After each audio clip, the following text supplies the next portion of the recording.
Hello மக்களே! கர்ணா இது செம்ம இன்ட்ரெஸ்டிங்கா போயிட்டுருக்கு. நம்ம கர்ணாவும் இந்துவும் வந்துட்டுருக்கும்போது, கர்ணாவோட உயிருக்கு ஆபத்து வர மாதிரி ஒரு செயல் நடக்குது. அத பார்த்த நம்ம இந்துவும், எதுக்காக இவங்கள இப்படி பண்ண வந்த அப்படி சொல்லிட்டு கேட்கும்போது, அவங்க வந்து ஒரு ஃப்ளாஷ்பேக் சொல்றாங்க.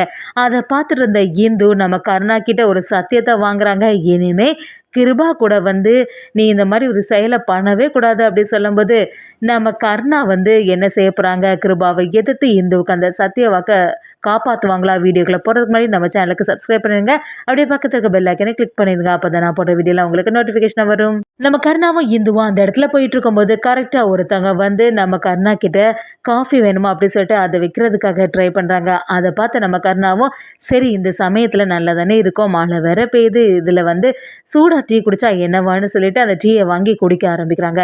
அந்த சான்ஸ யூஸ் பண்ணி டீ விக்க வந்தவங்களும் அப்படியே நம்ம கருணாவ ஒரு செயல் பண்றதுக்காக பொருள எடுக்கும்போது, கருணா அப்படியே அத தடுத்து நிறுத்துறாங்க. அதோட இல்லாம அவங்கள சரியா வெளுத்து எடுத்து, "எதுக்காக இப்படி ஒரு செயல பண்ண வந்த? என்ன தைரியம் இருக்கணும்? நீ யாரு? அப்படிங்கிறத சொல்லு" அப்படின்னு சொல்லிட்டு பிரச்சனை பண்ண ஆரம்பிக்கிறாங்க. அதோட இல்லாம அந்த சின்ன பையன போட்டு வெளுத்து எடுக்கும்போது, நம்ம இந்துவும், "சரி கொஞ்சம் பொறுமையா இரு.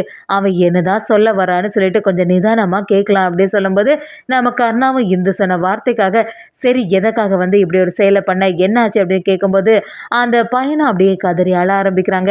இந்த நிக்கிறான்ல, இவனால தான் என்னோட வாழ்க்கையே தலைகீழா மாறிட்டு. இன்னைக்கு நான் அனாதை நிக்கிறேன்னா, அதுக்கு காரணமே இவன் தான் அப்படி சொல்லும்போது, நம்ம கருணா அப்படியே அதிர்ச்சியாயி நிக்கிறாங்க. என்ன சொல்றான் இந்த பையன்? என்னாச்சு? எதுனாலும் தெளிவா சொல்லு அப்படி சொல்லிட்டு இந்துவும் கேட்கும்போது, இந்த நிக்கிறாங்கல்ல, இவனும் இந்த கிருபாவும் சேர்ந்து தான் இப்படி பண்ணிட்டாங்க. கிருபா கிட்ட வந்து என்னோட அப்பா வட்டி வாங்கியிருந்தாங்க. அந்த கடன அடைக்க முடியாம ஒரு நாளும் ரொம்பவே கஷ்டப்பட்டுட்டு இருந்தாங்க. அந்த சமயத்துல கரெக்ட்டா இந்த கருணா வந்து எங்க அப்பா கிட்ட பிரச்சனை பண்ண ஆரம்பிச்சான். அதோட இல்லாம சுத்தி யாரு நிக்கிறாங்கன்னு கூட பார்க்காம எங்க அப்பா கிட்ட வந்து வட்டிய வந்து இப்பவே நீ செலுத்த முடியுமா? அப்படி சொல்லிட்டு பிரச்சனை பண்ணா, எங்க அப்பாவுக்கு இதெல்லாம் புதுசு. அப்படியே அவமானத்துல கூனி குறுகி நின்னாங்க. அதோட இல்லாம பக்கத்துல உள்ளவங்க எல்லாருமே பார்த்துட்டு இருந்தாங்க. அத தாங்க முடியாம வட்டியும் அடைக்க முடியாம எங்க அப்பா வந்து ஒரு கட்டத்துல தூக்கு போட்டு இந்த மாரி ஒரு பிரச்சனை ஆயிட்டு அப்படி சொல்லும்போது, அத கேட்ட கருணா அப்படியே அதிர்ச்சியாயி நிக்கிறாங்க. என்னது இது?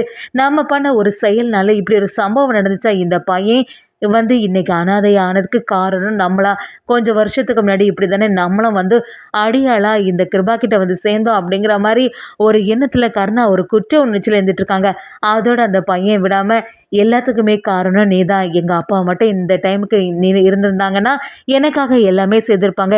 இப்ப நான் அனாதையா இருந்திருக்கேன். இதுக்கு எல்லாம் காரணம் நீதான்னு சொல்லிட்டு கருணாவ சரியா வெளுத்துட்டு இருக்காங்க. அதான் இவன் உயிரோடவே இருக்கக்கூடாதுன்னு சொல்லிட்டு இப்படி பண்ண வந்துட்டேன் அப்படி சொல்லும்போது, நம்ம இந்துவோ நீ பண்றது சரியான செயலா? என்னதான் கோபம் இருந்தாலும் அதுக்காக கத்தியெல்லாம் கையில எடுப்பியா? அப்படிங்கிற மாரி அந்த பையனுக்கு அட்வைஸ் பண்ண ஆரம்பிக்கிறாங்க. அதோட இல்லாம உனக்கு யாரும் இல்ல அப்படி சொல்லிட்டு நீ ஒருபோதுமே ஃபீல் பண்ணாத. உனக்கு வந்து என்ன தேவைனாலும் இந்த அக்கா கிட்ட கேளு.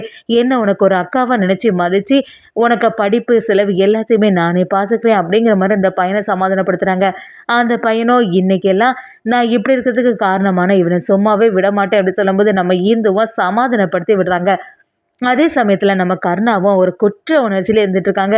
என்னடா நமக்கு தெரியாமலே இவ்வளோ பெரிய தப்ப நம்ம பண்ணிட்டோமே!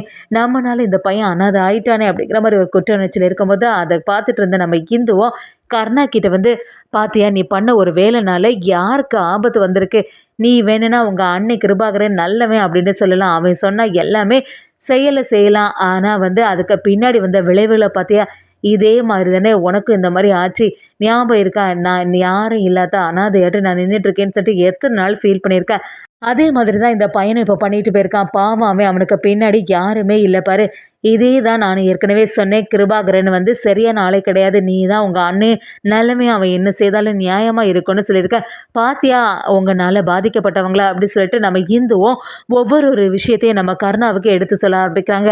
அதோட விடாம இந்துவும் கருணா கிட்ட வந்து, இனிமே உன் அண்ணன் கிருபா கூட இந்த மாரி வட்டி எல்லாம் வாங்குறதுக்கு போகவே மாட்டேன்னு சொல்லிட்டு என் மேல சத்தியம் பண்ண அப்படி சொல்லும்போது, நம்ம கருணா ஒரு நிமிஷம் யோசனையிலே இருந்துட்டு இருக்காங்க. உன் மனசுக்குள்ள இதெல்லாம் சரியா படுதா? கருணா பாத்தியா உன்னால எவ்வளோ பேர் பாதிக்கப்பட்டிருப்பாங்க. இதெல்லாம் வந்து கொஞ்சம் தான். எத்தனையோ பேர் பாதிக்கப்பட்டவங்க வெளியில தெரியாம இருப்பாங்க. இப்போவாது கொஞ்சமாவது புரிஞ்சுக்க அப்படி சொல்லும்போது, கருணா ஒரு குற்ற உணர்ச்சியிலே இருந்துட்டு இருக்காங்க. ஒரு கட்டத்துல நம்ம இந்து வந்து சத்தியம் கேட்கும்போது கருணா கர்ணாவோட கையை இந்து பிடிச்சு ஒழுங்கட்டு சொல்லு, இனிமே உங்க அண்ணனுக்கு சொல்ற மாதிரி ஒரு செயலை பண்ணுவியா, அதே மாதிரி அந்த வட்டியெல்லாம் கேட்கறதுக்கு போய் அந்த குடும்பத்தை துன்புறுத்துவியா அப்படி மாதிரி கேட்கும்போது கர்ணா ஒரு கட்டத்தில் இந்தோட தலையில வச்சு சத்தியம் பண்ணிடுறாங்க. இனி ஒரு நிமிஷம் கூட இந்த மாதிரி ஒரு வேலையை நான் செய்யவே மாட்டேன், என்னால் இப்படி ஒரு பாதிப்பு யாருக்குமே வராதுன்னு சொல்லிடுறாங்க. இதை கேட்ட இந்துக்கு தான் சந்தோஷம் ஆயிடுது. இனியாவது நீ வந்து நல்லவனா மாறு அப்படின்னு சொல்லிட்டு நம்ம கர்ணா கிட்ட சொல்ல ஆரம்பிக்கிறாங்க. அதே சமயத்துல கர்ணாவும் நம்ம இந்துவும் சேர்ந்து வந்ததை கவனிச்ச கிருபாகரன் பயங்கரமா எரிச்சல் ஆகுறாங்க. திவாகரன் அப்படியே கிருபா கிட்ட வந்து பாத்தீங்களான்னா கொஞ்ச நாள் கொடுத்தா இவங்களோட அட்டுழியத்தை பாத்தீங்களா, இனி வந்து இந்த இந்து வீட்டில் இருக்க வரைக்கும் பெரிய பிரச்சனை தான் வரப்போகுது. இந்து சீக்கிரத்துல கர்ணாவோட மனசை மாத்திடுவா, ஒரு கட்டத்தில் இந்த கர்ணாவே நம்மளை எதிர்த்து நிற்க போறான் பாருங்க அப்படிங்கிற மாதிரி திவாகரன் கிருபா கிட்ட சொல்ல ஆரம்பிக்கிறாங்க. கிருபாகரனும் இவெல்லாம் ரொம்பவே விசுவாசம் ஆனவன், நாம என்ன சொன்னாலுமே கேட்க தான் போறான், நீ எல்லாம் இதை பத்தி ரொம்பவே பதட்டப்படாத அப்படின்னு சொல்லிட்டு திவாகரனை சொல்லிடுறாங்க. ஜெயந்தியும் அதை பார்த்துட்டு நம்ம இந்துக்கிட்ட, என்ன இந்து, கர்ணா வந்து உன்னை புரிஞ்சுக்க ஆரம்பிச்சிட்டான்ல, நான் இதை தான் எதிர்பார்த்தேன், நீங்கள் 2 பேரும் சந்தோஷமா இருக்கணுமா அப்படிங்கிற மாதிரி நம்ம ஜெயந்தி கர்ணா இந்துவ கிட்ட சொல்ல ஆரம்பிக்கிறாங்க.